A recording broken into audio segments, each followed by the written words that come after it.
김형덕의 묘양산 전망대.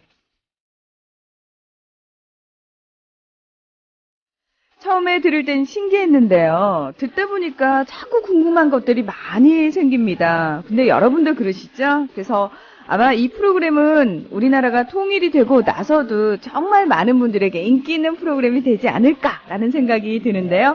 오늘도 변함없이 그 중심에 서 계신 우리 김형덕 소장님 함께해 주셨습니다. 안녕하십니까? 안녕하세요. 김형덕입니다. 네. 소장님도 처음에 한국에 와서요. 네. 좀 신기하고 그랬을 거 아니에요? 네네. 네. 그러면서, 신기한데 자꾸 궁금하다. 뭐가 제일 궁금하셨어요? 그러니까 사실은, 궁금한 게, 아주 일상적인 건데, 예를 들어서, 북한하고 자기가 있던 직업하고 비교했을 때, 그 같은 직종의 사람들은 어떻게 사는지가 일단 궁금할 겁니다. 대부분. 예를 들어서 군인이었던 사람들은 남한의 군대 생활이 어떤지가 좀 궁금할 거고요. 그리고 이제, 모든 게 다 궁금한 거죠. 그래서 이제, 저 같은 경우에는 특수 직종에 있었어요. 덜컥대라는 게 남한에는 없었으니까. 네.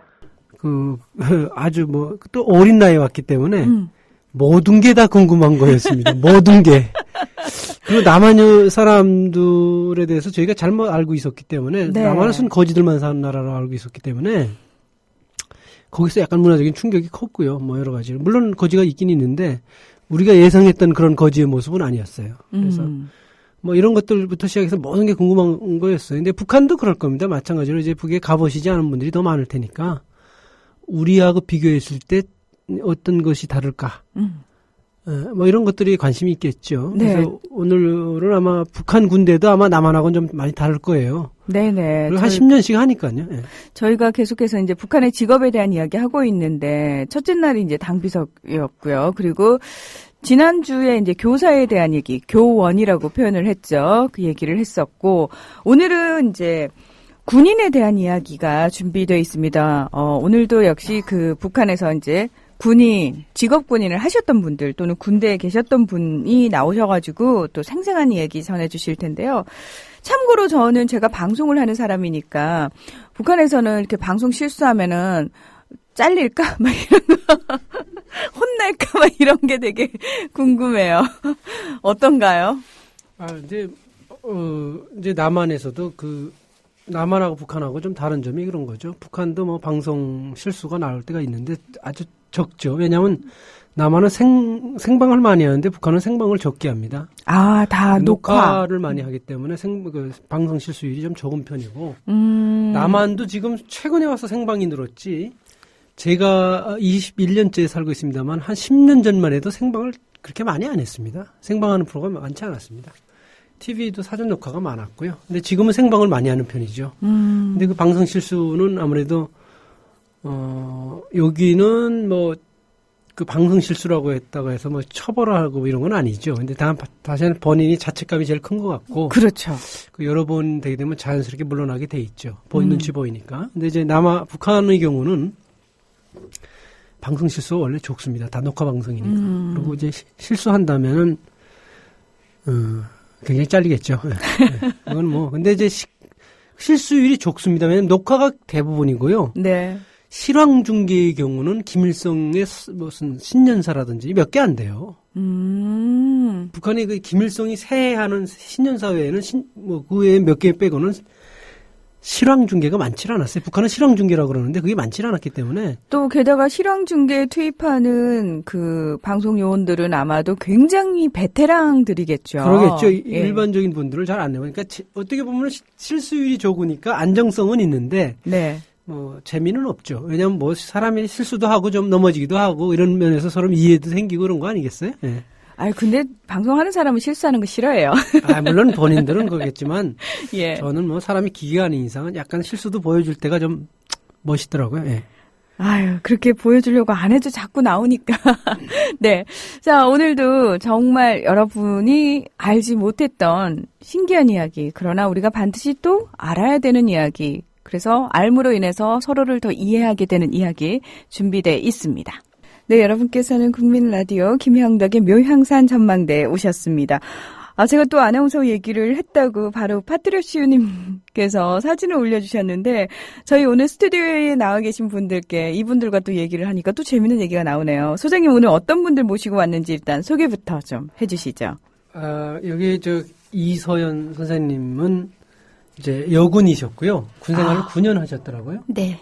그리고 이제 황해도에서 이제 사군단에서 근무를 하셨더라고요. 그러니까 군생활을 9년 했습니다. 보통 여자들이 7년인데 어떻게 9년 했었는지 모르겠어요. 저는 운이 안 좋았습니다. 그래서 이제 근데 그때 당시에는 운이 좋은 거라고서 느끼지 않았습니까? 그 당시에는? 아니요. 5년만 하고 제대할 줄 알았는데 94년도에 김종일이가 갑자기 군 복무를 조례를 바꿨어요. 늘리라고. 남자 13년하고 여자 10년이었습니다. 그때 저는 떼지가 딱 걸린 거예요. 그런데 제가 알고 싶은 게 북한에서는 군대를 늘렸을 때 싫어했나요? 정서가 좋아했나요? 빨리 제대하고 싶죠. 빨리 시집도 그랬군요. 가야 되고 결혼도 하고 싶고 연애도 하고 싶고. 그렇군요. 네. 근데 저희가 느끼기에는 집에 가면 먹을 게 없는 사람들 입장에서는 그 북한이 어려우니까 솔직히 군생활이 더 안정성이 있지 않나 이렇게 생각하기도 했었어요. 저 같은 경우에는. 네. 그렇지는 않군요. 근데 지금도 군대 애들도 역시 배고프니까. 그렇군요. 네. 그리고 이제 이서연 선생님은 그 군 황해도에서 한 10년 하셨고, 이게 김대명 선생님은 이제 양강도 해산이라는 데서 군생활 한 13년 하셨어요. 그러니까 딱 13년을 채우셨더라고요. 근데 하여간 13년 군생활을 하셨으면 그 중간에 상당히 그 고민도 많고 참 어려움도 많았을 텐데 13년을 채우셨습니다. 그래서 참 대단해 보이셨고요.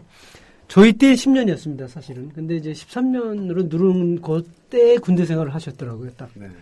김대명 선생님이라고. 네. 원래 고향은 저기 앞쪽인데, 이게 북한도 남한하고 비슷합니다. 고향이 황해도다. 그러면 강원도다. 그러면 양강도나 함경도에 배치라고요. 함경도나 양강도가 고향인 사람들은 또 저기 강원도나 이런 황해도 같이 앞쪽에다 배치를 합니다. 그러니까 교차 배치를 합니다. 교차로. 왜 그렇게 하죠? 그게 이제 아마 생활하고 집하고 이게 연결돼 있으면 네. 군 생활이 안정이 잘 안 된다고 판단하는 것 같아요. 그래서 대부분 근데 남한도 그렇게 하더라고요. 보통 집에서 먼 지역에 가는 경우가 많더라고요. 일반적이더라고요. 네. 근데 두 분 다요. 사실은 일반적으로 생각하는 군인에 대한 어떤 편견이라고 해야 되나요? 선입견 같은 것들에서 많이 벗어나 있어요. 우리 특히 이소연 선생님은 삐쩍 마르셨어요. 삐쩍은 아닙니다. 근데 군대 같은데 딱 걸음씨도 그렇고 군대 같아요. 절도가 네. 있고. 군대 제가 군 생활 할 때에는 그 몸무게가 네. 60kg 이상 나갔었습니다. 더 밝히기는 좀 그렇고, 근데 잘 먹어서 살찐 게 아니고 네. 염독이라고 해야 되나요? 소금 섭취를 너무 가량으로 하니까 네, 그걸로 해서 막 처음에 부종이 오다가 그냥 삼투압 현상이 일어나는 거죠. 그렇죠, 맞아요. 네, 그래서 그냥 살이 다 되더라고요. 근데 대한민국 오니까 이렇게 살이 쭉 빠졌습니다. 그게 무슨 얘기냐면요. 제가 설명을 드릴게요. 청취자분들이 잘 이해를 못 하시니까. 북한 군대에 가게 되면 염정물을 많이 줍니다. 우리말은 닭광이죠. 일본 말로. 닭광이라는 단무지를 많이 주는데 사실 이게 남한하고 단무지 맛이 달라요. 그런데 이제 아까 그걸 많이 드셨다는 그런 얘기였어요. 근데 남한에서는 그걸 짬밥이라고 그럽니다. 예? 짬밥을 많이 먹어서 그랬다. 이렇게 말하죠. 근데 그쪽은 군대밥에 그런 게 특성이 있습니다. 저도 속도는 저렇게입니다만 똑같습니다. 군대하고 식사가. 염장고 많이 먹었습니다. 예. 우리 김대명 선생님은 굉장히 훈남이세요. 진짜. 저희 왜 TV 화면이나 이런 데서 보는 북한 군인들. 아니 저도 오늘 처음 뵀는데 네. 올해 오신 분이에요. 올해. 지금 막 오신 분이에요. 네. 올해 대한민국 오신 분인데 대한민국 진짜 아이돌 버금가는. 네. 그래서 제가 슬쩍 물어봤습니다. 결혼하셨냐고. 근데 이소연 선생님은 출산까지 하셨다면서 뭘 남의. 그래도 궁금했어요. 네. 아니, 본인 소개를 해주세요. 따끈따끈한 탈북민. 네. 그래서 제가 이제, 여기서 이제, 궁금했던 것이 군 입대를 하게 되는 게, 의무복무제죠. 그러니까 선생님들은 선택에 의해서 나가는 게 아니고 보통 저희 때는 80년 이전에는 여자들이 군대 가기가 힘들었어요. 네. 여자는 군대 가려면 굉장히 어려웠어요. 왜냐하면 여자는 전체의 10%도 안 뽑았어요. 군대. 아, 여군은? 여군은 어려워요, 가기가. 남자들은 뭐 다 많이 가는 편이었고. 근데 여군은 가기 힘들었는데 어떻게, 그때는 어떻게 가셨어요? 저희 때도 어려웠습니다. 저희 때도 남자들은 의무제로 그냥 갔고요. 여성들은 저희 그때 졸업생이 한 300명 정도가 됐는데 군에 간 사람이 6명밖에 안 됐어요. 그 그러니까 졸업생이라면 고등학교 졸업할 때 300명인데 그런데 그 속에서 군에 가겠다는 여성들은 많았습니다. 그때 당시. 근데 많은데 군에 가겠다고 했는데 어떻게 못 가는 분은 어떻고 가는 분은 또 어떤 분입니까? 그러니까 뭐냐면 대체로 신체 검사 같은 거 해서 그 정상적인 그 규정이나 법에 의해서 하는 게 아니고 여군들 같은 경우는 좀 백이나 좀 권력이나 좀 그런 것이 좀 많이 영향을 미친다고 봐야 되죠. 그 자원한 사람을 다 데려갈 수는 없고, 그래서 그 속에서 또 이렇게 사람을 또 솎아냅니다. 한 명 한 명 뽑아내는데, 다행히 저는 저희 아버님이 대학교 교수로 계시면서 빽이 좀 있었어요. 그래서 남들이 다 군대 간 다음에 9월 달에 남들이 신병훈련 한창 받을 때 저는 맨 마지막에 그렇게도 가게 되더라고요. 야, 북한도 역시 사람 사는 동네라 그런 게 또 통하는데. 그런데 군대를 여기는 가라 그러면 기겁하고 여자들이 안 가겠다 그러는데 가겠다 그러는 게 특이해요. 동기가 뭡니까? 저는 그때 제가 군에 나가고 싶을 때는 남자가 한 7년 정도 하고 여자는 만 5년. 그러니까 해수를 그냥 6년 정도 하면 제대시켰어요. 근데 저는 그때 당시 대학교 간다고 막 시험 보고 막 이러는데 저하고 딱 친한 그 친구가 오더니 자기는 군대 간다는 거예요. 그러니까 저희 집안은 군대 계통이 아니어서 저는 군대에 대해서 전혀 막 관심도 없었는데 이 친구가 말하기를 자기는 한 5년 있다가 오면 당원이 돼서 온다는 거예요. 당원이 되려고 갔군요. 네. 그래서 저는 거기에 아니 얘가 5년 후엔 당원이 되는데 나는 언제면 당원이 되냐. 그러니까 그냥 정말 당원이 되고 싶어서 저는 군대에 갔었습니다. 그렇고 이런 건 어떻습니까? 제가 이제 궁금했던 게 선생님하고 저하고 좀 시대차가 있으니까 조금은 다를 수 있는데 우리 때는 여자들이 군대 가는 게 입당하는 거 그런 것도 있고 대학 가는 것도 있지만 사실 군대 보급품이 좋았거든요. 그래서 가는 여자들 많았어요.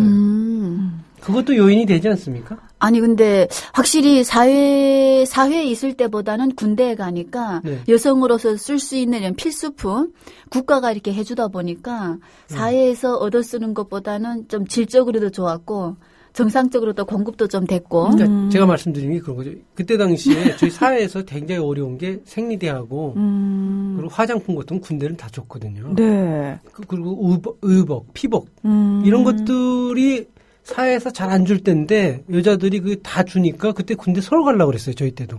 아니 그래도 또 여인이 됐어요. 훈련이나 뭐 이런 게 힘들지 않았나요? 근데 북한 TV에서 북한 방송에서 군인들이 막 어렵거나 뭐 훈련이 막 힘들어서 막 이런 부분을 전혀 다루질 않잖아요. 네. 그러니까 오직 막 멋있는 군인 여성이면 막 구두 신고 치마 입고 막 멋진 군인 멋진 군인만 항상 상상을 하게 되는 거예요. 북한 사람들은.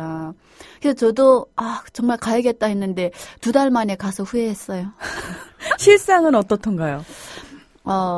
그렇게 정말 구두 신고 멋진 군인이던가요? 아니요, 그렇지 않고 제가 부대에 가니까 군복도 막 낡아가지고 저희 전사들 막 군방 입대한 애들 오게 되면 제대할 사람이 자기 군복하고 새로 들어온 전사 군복 막 바꿔 입자 그러고요. 자기 새 거 입고 제대해야 되니까. 그리고 저는 부대에 딱 들어갔을 때 그러니까 선배들 먼저 입대한 선배들이 허리에다가 새끼 있잖아요. 새끼줄. 볏짚으로 꼰 거. 새끼줄을 허리에다 막 두르고 낫을 들고 다니는 거예요.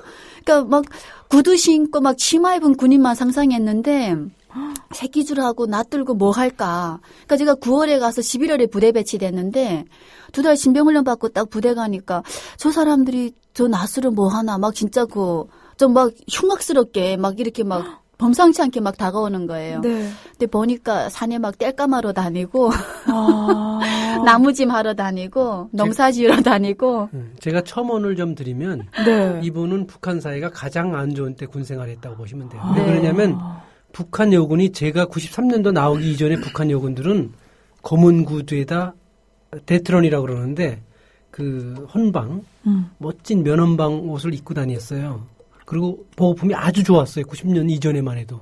실제로 좋았어요. 근데 이분이 가셨을 때는 북한 사회가 전반적으로 어려울 때 같기 때문에 아까 그 어렸을 때 보았던 군대 모습이 가장 훼손되는 당시의 군대를 가신 거예요. 그러니까 북한도 사실은 아까 얘기했듯이 멋있는 군인의 모습이 예전에는 까만 구두에다가 굽 높이가 높지 않은 까만 구두에다가 아주 멋진 그 군복을 입은 요정들이 많았어요. 사회에도. 아까 이소연 선생님이 저 운이 참 안 좋아서 군복무 중간에 연장되고 그랬다고 했는데 네. 정말 운이 너무 안 좋으셨네요. 그러니까요. 그 시대를 타고나는 거죠. 시대가. 네. 아니 제가 10년 하고 딱 제대하려고 하니까 그때 다시 또 바뀌는 거예요. 원래대로 또 다시 해라. 그때 심정이 어떠셨어요? 그래서 정말 어이없는 게 네. 저는 10년 꼬박꼬박 하고 그때 제 밑에 93년도, 94년도생들이 다시 원래대로 오니까 7년 이상 한 애들은 다 같이 제대를 하는 거예요. 그러니까 92년도, 3년도, 4년도 입대한 애들 같이 제대를 했어요. 네. 그러니까 저는 그래서 가끔 그럽니다. 막 여기 한국에 와서도 어떤 애들이 나는 7년 했는데 어떻게 네가 10년을 했냐. 이런 분들 계세요. 그러면 제가 그 정말 자초지종을 설명을 하자고 하면. 네. 그런데 이분이 보니까 네. 북한 사회에서도 여군이 잘 나가던 시대가 아니었고 일단 근무하는 시기가 왜냐하면 네. 1990년 이전에는 아마 기억이 날 거예요. 아주 어린 시절에 여군들은 굉장히 멋있었어요. 도시에서 만나면은 일반 사회 여자들 못지않게 멋있었어요. 아니 그래서 그렇게 하시고. 고생을 하셨는데 나와서 당원증은 받으셨나요? 네, 제대할 때 되니까 그때 10년 한 사람은 정말 그 웬만한 거는 다 과오 같은 뭐 그런 처벌 다 용서해주고 무조건 당원 해줘라 그랬어요 그때. 그래서 웬만하면 다 했는데 딱 저희 부대 그때 2명이 당원 못 했는데 네. 하나는 연애하지 말라는데 그 연애해가지고 아니 잠깐 군복무 내내 그럼 연애를 못 하는 거예요? 법으로는 그 제한이 되어 있는데 근데 할 건 다 합니다. 규정상은 못하게 되는데 다 하는 거죠. 들키지만 않게. 들키지만 않게. 근데 또 들켜도 조금 좀 눈 감아주기도 하고요. 근데 연애를 안 했을 것 같진 않아요. 저요? 이소연 했어요. 했죠. 이소연 인기 선생님, 많았어요. 예, 지금 남편분 듣고 계신 건 아니죠? 괜찮습니다. 뭐 이제 애도 낳기 때문에 뭐. 그럼요. 예. 아니, 그러니까 그 북한에서 그러니까 일반 사회 남자들하고 연애도 하지 않습니까? 보통 군인들도. 뭐 사회 남자들하고 하는 거는 좀 약간 드물고 그건 군인끼리 정말 주로 하시는군요. 네, 군인끼리 좀 많이 하고 근데 남자 군인들 같은 경우는 사회에서 우리 많이 하죠. 저 김대명 씨도 아마 알겠지만은 사회 그 주변에 있는 그 아가씨들하고 연애하는 기간에 거기서 밥 좀 얻어 먹고 생활 좀 편하게 하다가 제대할 때 애 낳고 데려가고.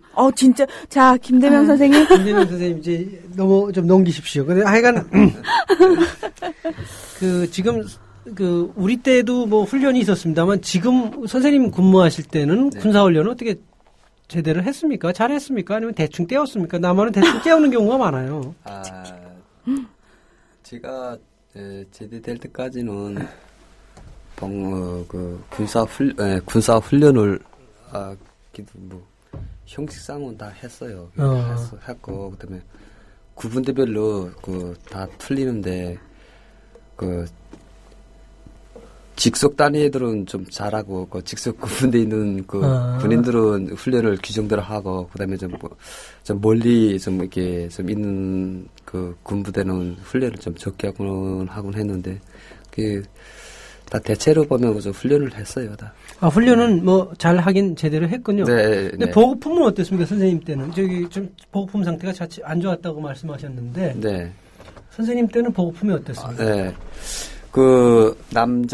여자 군인들은 이렇게 다 제대로 공급해줬어요. 그런데 남자들은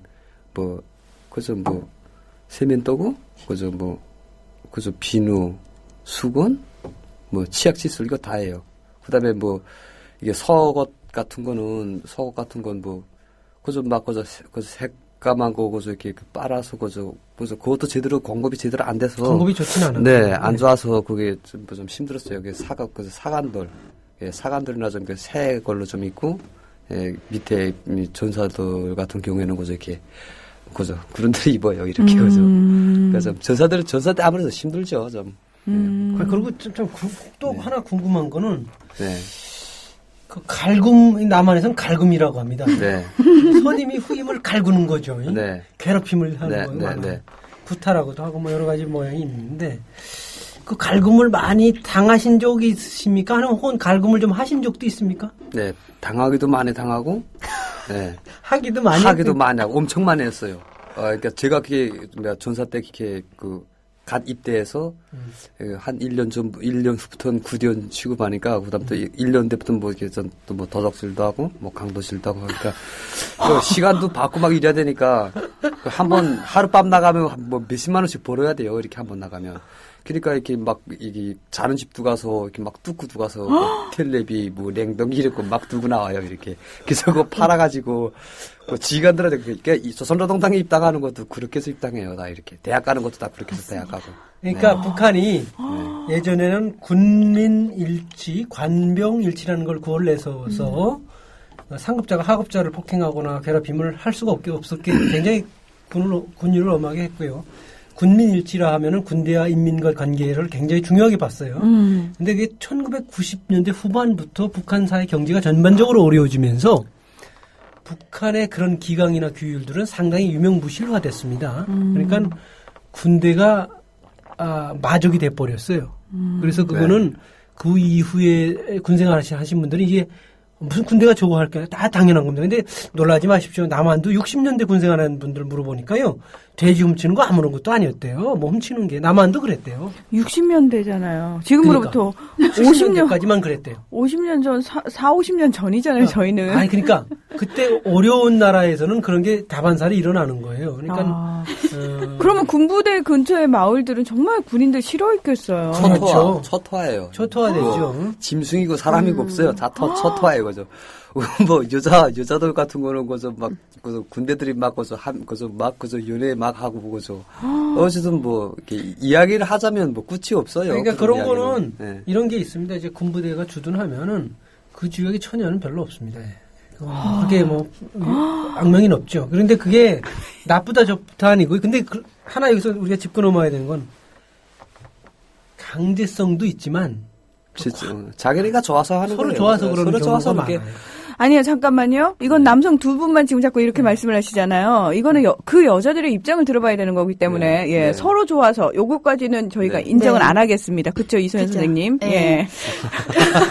저희가 지금 사실 그런가요? 네. 북한의 직업에 군인에 대한 얘기를 하다가 갑자기 이제 군인들이 하는 행동이 우리가 생각했던 군인이 아닌 거죠. 지금 많은 부분에 있어서. 특히 이제 이소연 선생님과 관련해서는 연애는 어느 정도 수준으로 예를 들어 손만 잡는다든지 뽀뽀는 하나요? 뭐 이런 질문도 올라왔는데 남편분 들으신데 괜찮으시겠어요, 선생님? 네. 예.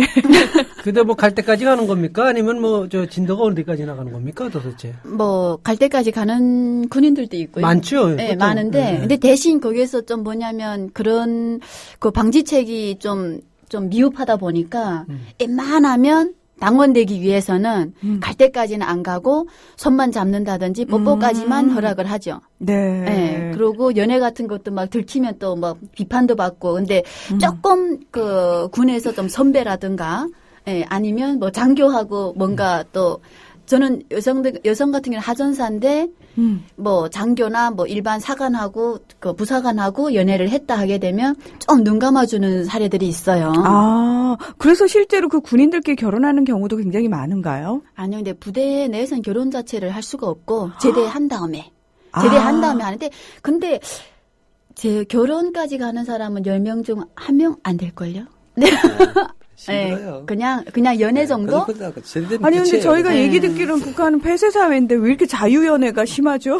그러니까 저도 이제 제일 와서 그 남한에 와서 제일 질문을 받은 게 뭐냐면 네. 북한에서는 연애하는데 당의 허락을 받습니까? 이런 얘기를 자꾸 하는데 사실 북한만큼 자유로운 연애가 있는 나라 어디 있습니까? 네, 제가 맞아요. 보기에는. 네. 그거는 우리가 자꾸 북한에 대한 좀 왜곡이 좀 심한 것 같아요. 특히 그 연애 부분에 있어서요. 남녀 간의 문제에 있어서 저희가 아마 북한에 대해서 너무 무시한 거죠. 그렇죠. 맞아요. 그 북한의 정치 체제를 마치 연관시켜 가지고 그럴 거야라고 생각을 하는데 하시는 얘기들은 지금 전혀 다른 얘기를 하고 계신 거거든요. 그럼요. 북한도 사시는 사람 사는 것이죠. 근데 저희보다 더 자유롭게 사시는 것 같아요. 남자분들 같은 경우는 네. 주변에 막 그 주변에 사는 민가에 사는 그 여성들하고 연애를 하는데 연애해서 그때 여성들은 주변에 보면 대체로 다 농촌 지역입니다. 부대가 네. 들어가 있는 곳이. 그러니까 여성들은 제대할 때 내가 이 남자 따라가면 이 농촌에서 이 신분을 면할 수 있구나. 벗어날 수 있구나. 그래서 그 남자한테 엄청 충성을 하거든요. 근데 사실은 제대할 때는 팽개치고 안 데려갑니다. 그래서 거기서 막 애 낳고 못 따라가고 막 이런 여성도 있고요. 근데 제가 제대할 때 연애 정도까지는 입당시켜줬는데 그 여성하고 연애하면서 애를 난 군인에 한해서는 북한 정부가 당원 입당 안 시켜줬어요. 그러니까 왜요? 아니 왜 그게 입당 조건에 기준이 되는지 전 잘 모르겠어요. 그러니까 뭐냐면 네. 뭐 아무래도 뭐 규정상 하전사 장교가 된 다음에 뭐 결혼 생활을 해야 되는데 그것도 만 30세 이상 그죠? 근데 장교도 아니고 일반 하전사가 그 순간순간 매 시간 매 분 매 초가 다 군사 규율하고 연관된 훈련 생활인데 그 시간에 네가 나가 딴장 보고 애까지 낳았다면 북한 정부에서 허용할 수 없는 일이죠. 참 남한도 이제 이제 그 월급을 줍니다. 네. 사병들 그 우몽이라도 주긴 하는데 많이 주진 않아요. 요새 뭐 한 더십만 원 주나요? 뭐 이렇게 많이 주진 않죠. 근데 줘요. 예전에 불과 한 10년 전에만 해도 돈 몇천 원, 만 원 막 이렇게 줬어요. 남한도. 근데 지금은 좀 많이 오른 것 같아요. 한 10만 원 주는 것 같더라고요. 근데 북한도 군인들한테 월급이 있지 않습니까? 네. 아예 없는 건 아니죠. 보통 네. 얼마씩 주나요? 군인? 제가 상사까지 하다가 제대됐는데 상사만 한 7년, 8년 했어요. 이게. 근데 그 제가 탄 봉급이 월급이 280원이었어요. 280원. 아, 별로 의미 없군요. 네, 280원이면 담배 2가치를 사 피시는 돈이에요, 북한에서. 그러니까 뭐 이런 제 밑에 전사도 같은 경우에는 담배 한 대 값도 안 돼요, 어떤 거는. 그러니까 제가 다 모아가지고 맛있는 거 사준다? 그러고는 안 사주고 제가 다 떼먹는 거예요, 그걸. 아니, 저 훈훈한 외모를 가지고 그렇게 나쁜 짓을 김대명 선생님이 그러셨단 말이에요. 맞습니다. 그런데 그게 여기서는 얼마나 나빠요, 이게 제가 이야기하면은. 그러니까요. 거기서는 뭐 관행이군요. 보편적인 게 저는 아무것도 안 해요. 이거 저보다 우리 지금 사람들은 더 큰 거 떼먹으니까. 지금 본인 막 변명하시느라고 얼굴 시뻘개지셔가지고, 김대명 선생님. 그런데 이거 제가 우리가 좀 이해하고 넘어가셔야 되는 얘기가 있어요. 네. 이제 북한의 이제 예전에 사회 체제가 안정화됐을 때는 사실 이 부정이 적었어요, 오히려. 그런데 이제 사회가 어려워지니까 부정이 많아졌고 특히 군이 더 심해졌어요. 그래서 오죽하면 이런 말이 있겠습니까? 군단은 군말 없이 잘라먹고 사단은 사정없이 떼어먹고 연대는 연속적으로 떼어먹고 대대는 대대적으로 떼어먹고 중대는 중간에서 잘라먹고 중간. 네. 소대는 설금설금 떼어먹고 밑에 오는 사람한테 분대는 분한 있게 떼먹고 분수 있게 떼어먹는다 이거죠. 분한 있게 떼먹고. 그래서 하나도 안 들어온다. 일본 그러니까 걔는. 마지막 전사한테 정말 차려지는 게 없어요. 정말 없어요.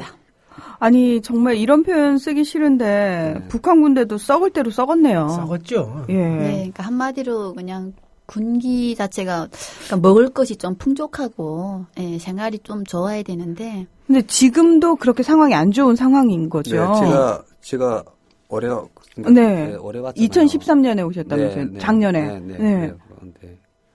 제가 이게 어느 것도 다 제가 그런 부분에 있다니까 이게 맞는데 더 한심해졌더라고요, 저 시대보다. 더 어려워졌죠. 네. 전 이러면은 우리 북한의 전투력 같은 건 정말 걱정 안 해도 되는 상황 아닙니까? 전투력은 근데 네. 뭐 예빈계도 깡기 있다고.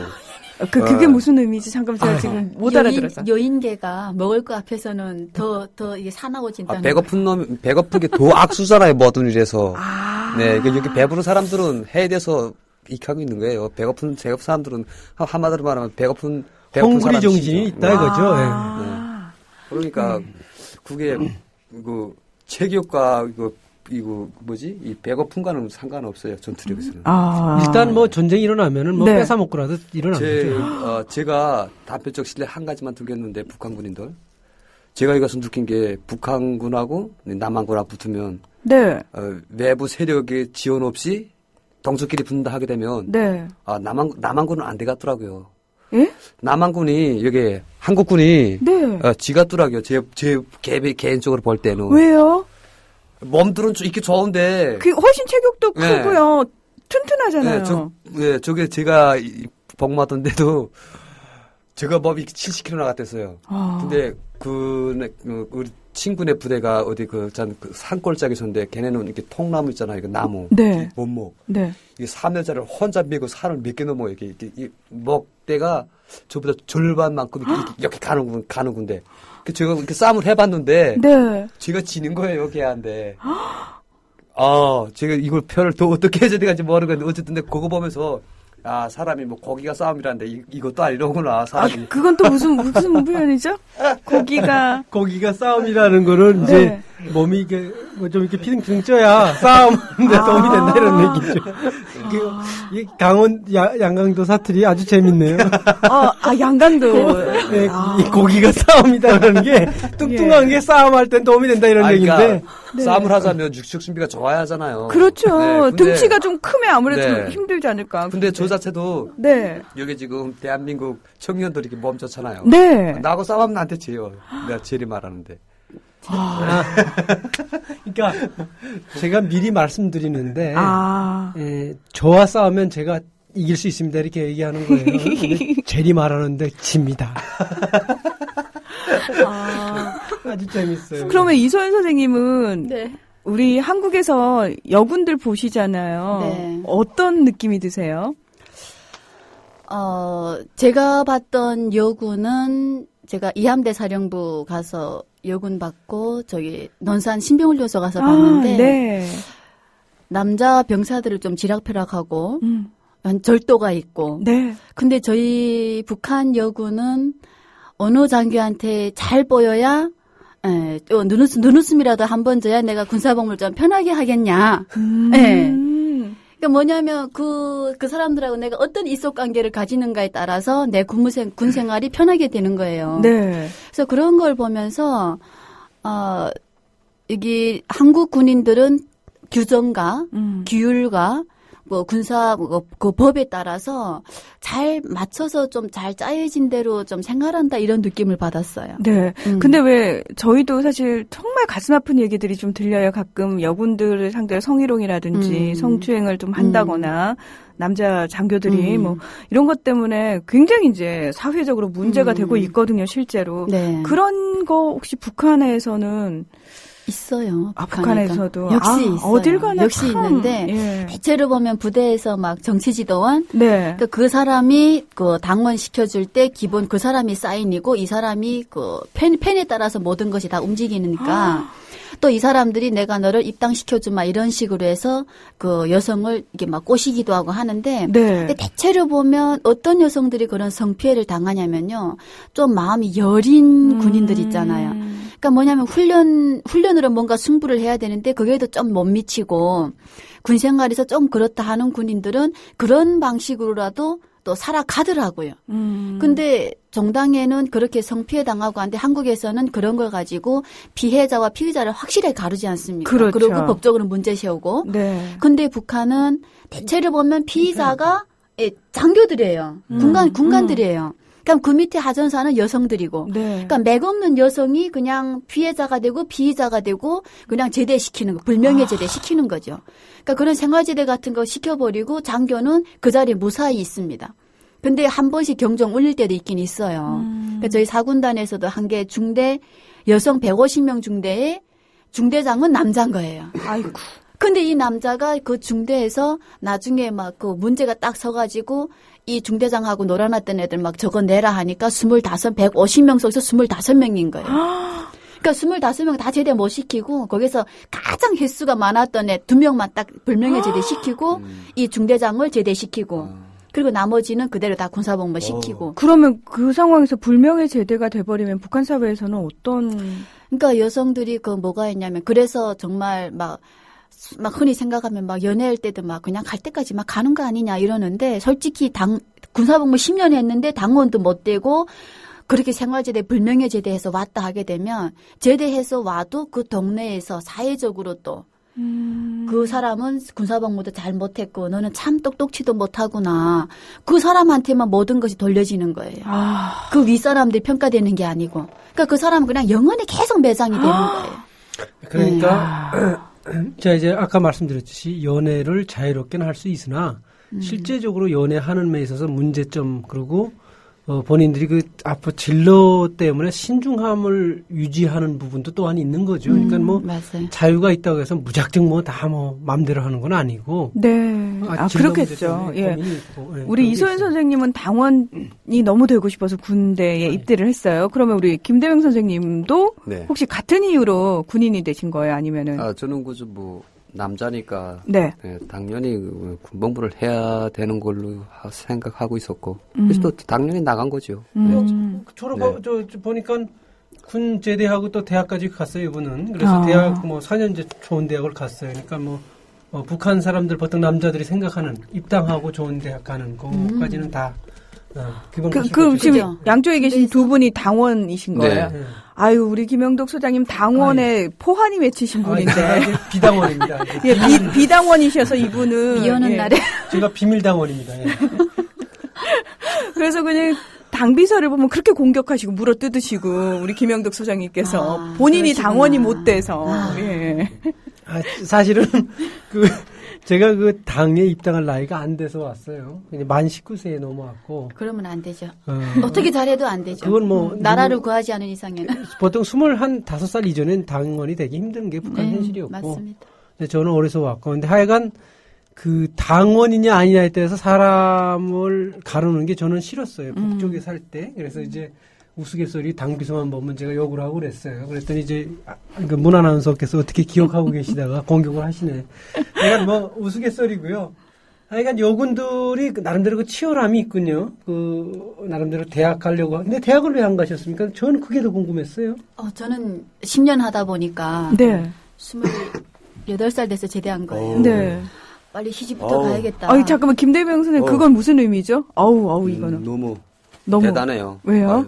여성이 28살까지 한다는 건, 난 정말 막, 네. 군관? 장교? 장교들이나 그렇게 하지, 어디, 장교들도 28살까지 힘들어요, 지금. 네. 근데 하소사로 28이면 정말 대단해요. 네. 그래서 그때는 그 대학교 속된 표현으로 가는데도 깡닭으로 인정해 주시는 겁니까? 속된 표현으로? 네, 그러니까 뭐냐면 그때 대학 받아 가는 사람은 4월에 제대를 시킵니다. 1차로 먼저. 네. 근데 그때 4월 달에 대학교 가라는데도 저는 싫었어요. 또 가서 대학교 막 3년, 4년 막 어디에 매여서 막 한다는 자체가 너무 싫었고, 나는 빨리 제대해서 결혼부터 해야 되겠고, 네, 그냥 나는 사회생활 그냥 편하게 하고 싶습니다. 그랬거든요. 네. 근데 아까 우리 김대명 선생님께서 대학교까지 갔다는 거는 네. 북한 군인들 속에서 남자 군인들도 제대할 때 뭐 한 개 여단에서 몇 명 안 되거든요. 네. 대학에 갈 수 있는 사람들이. 네, 그렇죠. 몇 명 안 됩니다. 그러니까 여단 직속에 제가 제대할 때 우리 군단 직속에도 열 몇 명밖에 안 됐었어요. 네. 그 속에 끼었다는 자체는 도둑질을 많이 해서 뇌물을 많이 갖다 바쳤다거나. 아니, 전 도덕질은 안 했어요. 저는 제지발적 한두 갖다 주고 대학 받았어요. 그죠? 그러게요. 그 대지발적이라도 좀 갖다 줬겠죠. 이분이 어떻게 되냐면, 이분도 여단 직속에 있었어요. 직속 경비중대에 있었는데, 그게 뭐냐면, 경비중대는. 여단장이면 여단장, 군단장이면 군단장 그 밑에 그 경비를, 사령부를 보유하는 쪽이에요. 그러니까, 그런 데 가면 계급도 좀 더 높게 주고요. 일반 하전사들보다는 좀 높게 받아요. 저도 대장 연락병 할 때 하사한 거 치고 바로 중사로 들어갔어요. 특진에서. 그리고 이제 대대 내려오니까 제가 상사로 나왔어요. 근데 보통 3년 만에 상사는 여단에 제가 처음이었어요. 그러니까 그게 북한 시스템은 좀 달라요. 통솔력하고 생활력이 있으면 그리고 또 어느 위치에 가느냐에 따라 직급을 높여줍니다. 우리도 그렇죠. 뭐 청와대 비서하고 저기 일반 지역의 시장 비서하고는 다른 거니까 급수 자체가 좀 다른 것처럼 이분들은 보니까 군단 사령부 같은 데 계셨던 것 같아요. 그러니까 아무래도 좀 더 모든 면에서 이렇게 그래서 군부랑 이렇게 설 때 보면 이제 그 말씀하신 것처럼 이렇게 여단장들, 사단장들 이렇게 차 타고 승용차 타고 오잖아요. 네. 북한은 승용차가 대단하잖아요. 네. 여기하고 달라서. 오면 우리 비틀어 보여요, 다. 우리 비록 하도사지만은 그 사람들은 대대가 몇백 명 데리고 있어도 우리한테 잘못 보면 우리 집에 못 들어오는 거예요. 그럼 우리가 세워놓으면 거기서 계속 지금 이거다 상장 대자 달고 상자 대자 달고 지금 바깥에서 떨어야 되니까 우리 눈 밑인 거예요. 그 사람들도 상자 대자도. 그러니까 군단장을 모시고 있으면 네, 그래요. 대령 계급이 있다 그래도 이 하전사지만 네. 비록 자기 권력을 이용하는 거죠. 근데 남한도 그렇습니다. 남한도 이제 국방장관 뭐 보좌관에 따까리만 하면 따까리라고 그러죠. 이런 거 하면은 뭐 별로 장군이 별로 대단하게 안 보이죠. 그렇게 안 보여요. 별거 아니에요. 뭐 당장 뭐 이제 국회의원 비서할 때 우리가 국방장관을 상대로 서류 요청을 하지 않습니까? 네. 국회의원 비서가. 그러면 우리가 국방장관을 무서워할 이유가 없죠. 네. 그런 것처럼 이제 그건 좀 위치에 따라서 요구하는 게 다를 수 있고 경험이 다를 수 있어요. 근데 이분들은 보니까 근데 제가 놀랐던 게 말이죠. 네. 군단 직속으로 있었으면 그래 생활이 좀 약간은 보장이 됐을 텐데. 네, 군단 직속은 괜찮아요. 네. 근데 이제 그럼에도 불구하고 그 대민 업무를 많이 하셨더라고요. 네. 그 인민을 상대로 해서 무슨 사람과의 사업을 많이 하신 것 같은데. 그게 왜 그러는가 하면 이제 어쨌든 군복무도 다 이것도 인간 생활이잖아요. 아, 예, 그렇습니다. 그러니까 서로 주고 받는 게 있어야 되는 거예요. 아, 예, 그렇습니다. 네, 뭐 이렇게 알았습니다 해가지고 뭐 집행만 해가지고는 통하잖아요. 그 저쪽 선배님 군복무 하실 때하고 조급할 때 또 다르잖아요. 예, 저는 좀 또 한참 후배니까. 그러니까 제가 지금 제대된 지 한 4년? 4년 정도밖에 안 됐어요. 제가 제대된 지. 예, 그리고 제가 제대되면서 제가 학교가 됐으니까. 근데 제가 제대기 그 전까지 제대 전 군사복무 할 때만 군복무 할 때 보면 군관들이 이렇게 국가에서 사회가 발전하다 나니까 눈에 보이는 것 많고 물질적 그 부가 많이 보이는 거예요. 지금 한 번에 가지고 푼 게 많아요. 이렇게 뭐 이게 예를 들면 뭐 TV도 좋은 거 넣고 푸고, 네. 뭐 오토바이도 좋은 거 타고 푸고, 북한은 오토바이면 아주 괜찮거든요. 그 승용차 급이에요. 그러니까 오토바이도 좋은 거 타고 푸고 이러니까 이 돈이 요구되는 거예요. 그러니까 그 돈 저희가 국가에서는 뭐 담배 그저 한두 각 쌀필 돈밖에 안 줘요. 군관들도. 군에 대한 처우는 별로 좋지 않아요. 네, 그러니까 그 돈 가지고 부정부패 없이는 가정도 자기 생활도 그 사람 또 자기 또 상급이 또 있잖아요. 그 사람한테 아첨을 해야 되는 거예요. 그 사람도 발전을 자기 자리를 유지하고 또 발전을 하자면 그러니까 그 돈이 어디서 나갔어요? 예를 들어 내가 작전부예요. 작전부는 지도가만 갖고 있는데 모그라리 뭐 없잖아요. 그러니까 이건 군사 규정 갖고 놀아야 돼요. 그러니까 군사 규정 갖고 해야 되니까 군사 규정 검열하다 한다면 계속 돌아다니면 욕을 하는 거예요. 야 사관장 담배 두 막대 해달라. 야 뭐 이렇게 해달라. 이해 좀 되시는지 모르겠는데. 네. 예, 그만큼 자기 먹으라면 자기가 알아서 챙기는 거예요. 군관들도. 그러니까 사관장들은 돈이 계속 쌀 퍼주면 한소들 지금 현재 주는 쌀도 적은데 중대장 정치들만 속기도 힘든데 그 사람들 욕하면 자기는 돈 얻으잖아요. 근데 또 그걸 욕을 안 들어주면 이거 무슨 소리라고 하고 사람 취급을 안 해요. 군관들이. 그러니까 중대에서 눈 좀 덜고 날린 애들로 조직을 해요. 그래서 야 앞으로 하게 되면 나가서 뭐 둥둥둥 해가지고 간단한 해갖고 들어와요. 지금 무슨 표현인지를 모르겠어요. 그런 게 있습니다. 이제 우리가 군대하고 속도전도록대가 비슷한 데가 있어요. 그래서 군대나 속도전도록대가 주둔하게 되면 사방 한 50km에서 100km 내에는 짐승하고 뭐 이런 것들 살아남기 어려워요. 그러니까 다 군인들이 가서 잡아온다는 말씀이신 거죠. 자동적으로 잡아오고 뭐 팔고 이러죠. 도둑질도 하고 그러죠. 근데 그거 보통 자체 해결하라 그래요. 그러니까 한마디로 말하면 그저 돈을 그러니까 돈을 그러니까 준비하라 소리예요. 그러니까 돈을 내가 사관장이면 그러니까 여기로 말하면 여기는 계급이 어떻게 돼요? 사관장이 있어요 여기도? 원사라고 그러죠. 여기는 원사라고 그래요? 그런 거를 유지하려면 여기는 정부에서 다 대주니까 그런 신경 쓸 일이 없잖아요. 네. 오직 자기 직무에만 충실하고 자기 일만 잘하면 되잖아요. 그렇죠. 자기 앞에 것만.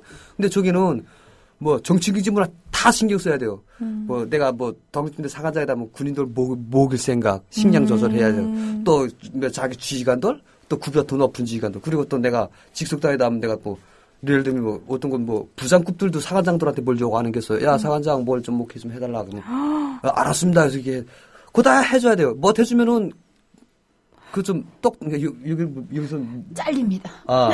여기서 잘린다고 말하는 거? 찍히는 거죠. 찍히죠. 예, 걔보다 더 능력 있는 걸 갖다 안 쳐요. 그러니까 북한이 전반적으로 부족 국가가 되다 보니까 군대 내에서도 보급품이 제대로 돌아가지 않고 돌아가지 않는 부분들에서 자체 조달을 하는데 그게 부패로 일어나는 거죠. 그런데 저희가 왜 흔히 군대를 표현할 때요 속된 표현을 그렇게 얘기하거든요. 까라면 까, 맨 땅에 헤딩하는. 근데 말 그대로 정말 까라면 까는 거네. 네, 진짜. 우리고 저도 한 25까지는 막 이게 진짜 군부위에서 진짜 뭐 총폭탄 뭐 결성이 하게 되면 막 진짜 총 들고 막 이름이 외치면서 무슨 아마 훈련하고 막 그저 이랬어요. 근데 네.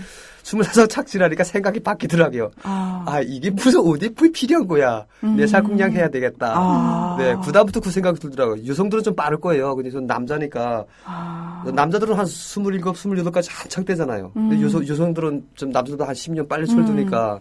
그러니까 우리 그때나 25 되니까 그다음에 야, 내가 여지까지 괜한 필요 없는 짓을 여지까지 했구나. 그러니까 뭐 국가에 대한 충성심, 막 네. 사명감 이런 걸 가지고 막 하다가 도덕질은 해도 그건 있어요. 그치. 네, 도덕질하고 강도질하고 그래도 일단 들어오면 군인인 거예요. 그러니까 네. 군인의 채찍, 군인의 기질을 항상 갖고 있는 거예요. 네. 그런데 결국은 군인들도 이제 지금 남한하고 지금 뭐 어떤 문제에서 이제 전쟁하면 이길 수 없다고 판단하냐면 북한 군인의 경우에는 이제 25살 이상 넘은 군인들은 전쟁하면 대부분 전투에 임하지 않을 거라는 확률이 높아요.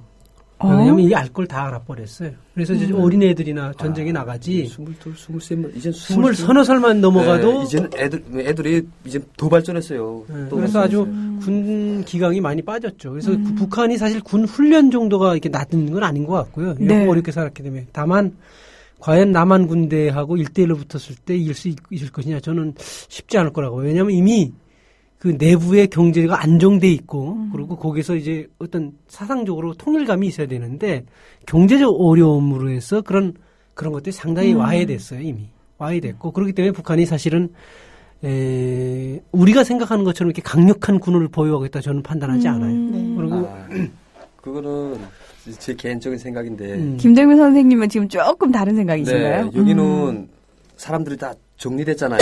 네.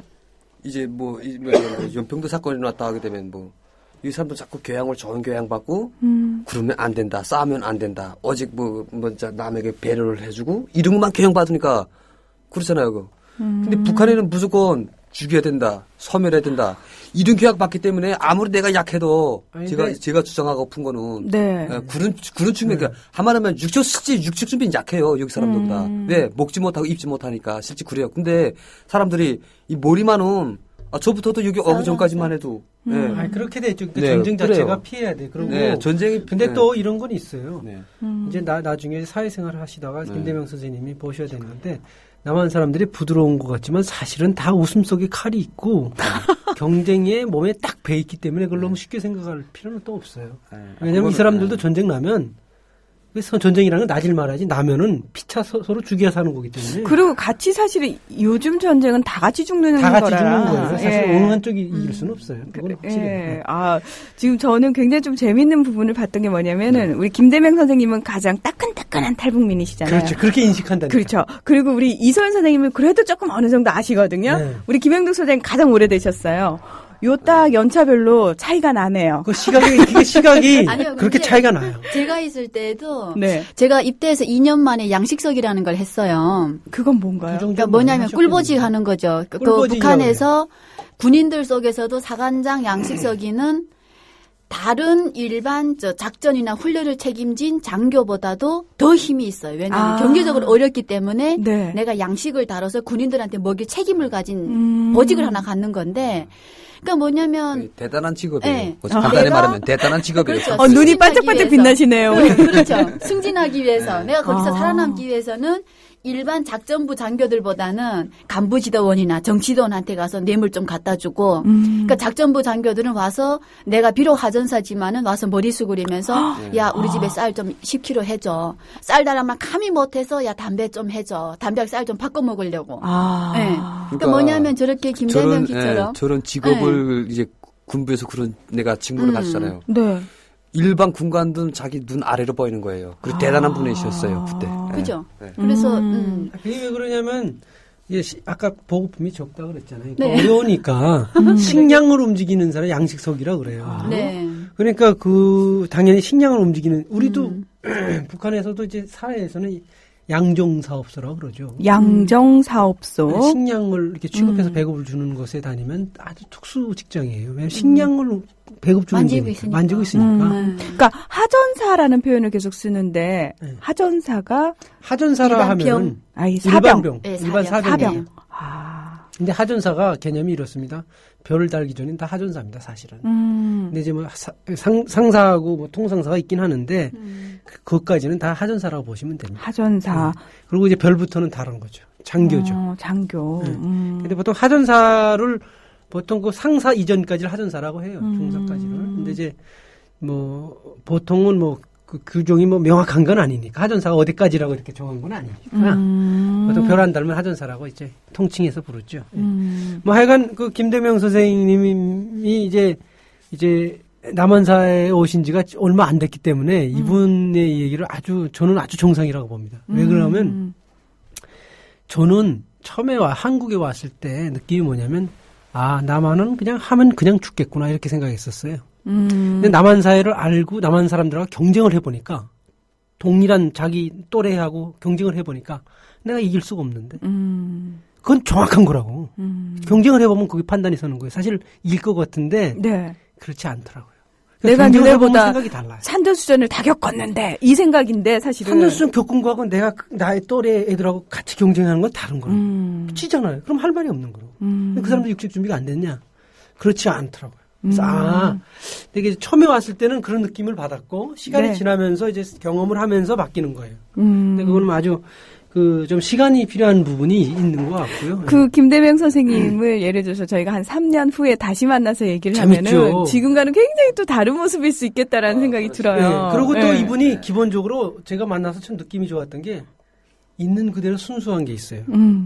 과장하거나 이렇게 뭐 어디 맞추려고 하질 않더라고요. 난 아주 좋다고 보고 원래 북한 군인들도 다 그렇지는 않아요. 그래서 이런 분이 참 좋은 것 같고 북한에 대해서도 솔직하게 말해주실 것 같아서 오늘 모셔왔고요. 정말 솔직하게 말씀해 주셔서 아마 이 방송을 함께하고 계신 분들 중에서도 솔직한 북한 군인의 모습일 수도 있고 생각일 수도 있겠구나라는 생각을 하셨을 것 같아요. 그럼요. 네.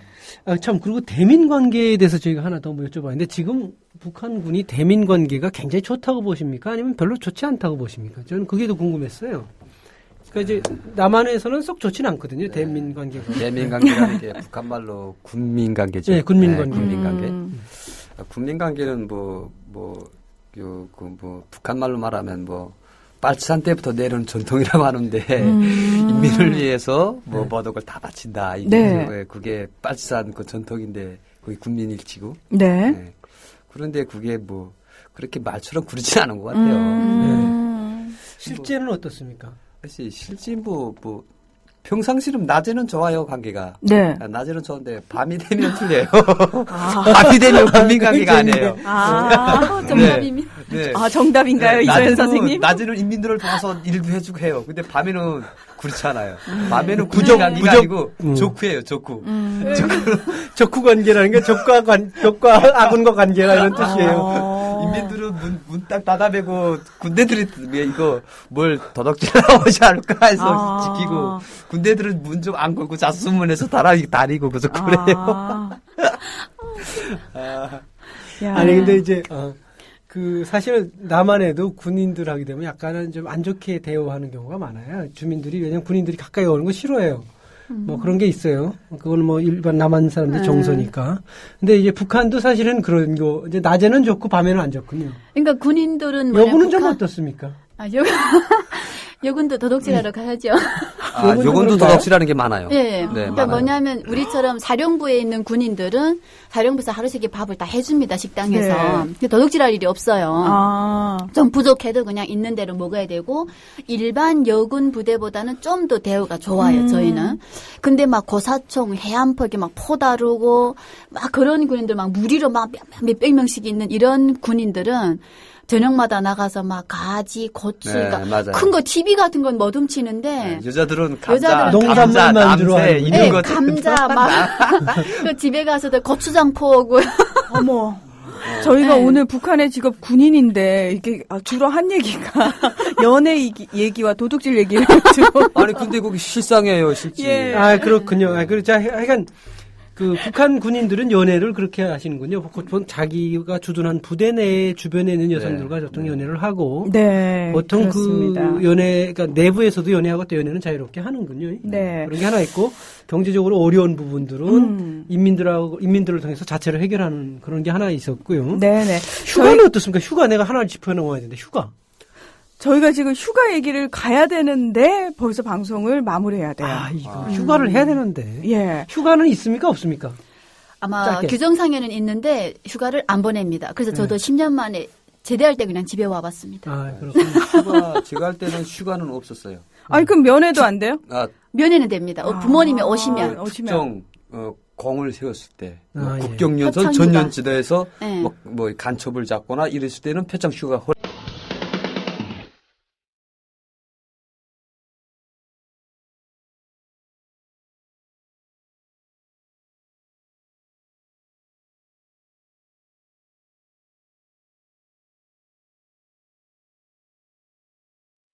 김형덕의 묘양산 전망대. 처음에 들을 땐 신기했는데요. 듣다 보니까 자꾸 궁금한 것들이 많이 생깁니다. 근데 여러분도 그러시죠? 그래서 아마 이 프로그램은 우리나라가 통일이 되고 나서도 정말 많은 분들에게 인기 있는 프로그램이 되지 않을까라는 생각이 드는데요. 오늘도 변함없이 그 중심에 서 계신 우리 김형덕 소장님 함께 해주셨습니다. 안녕하십니까? 안녕하세요. 김영덕입니다. 네.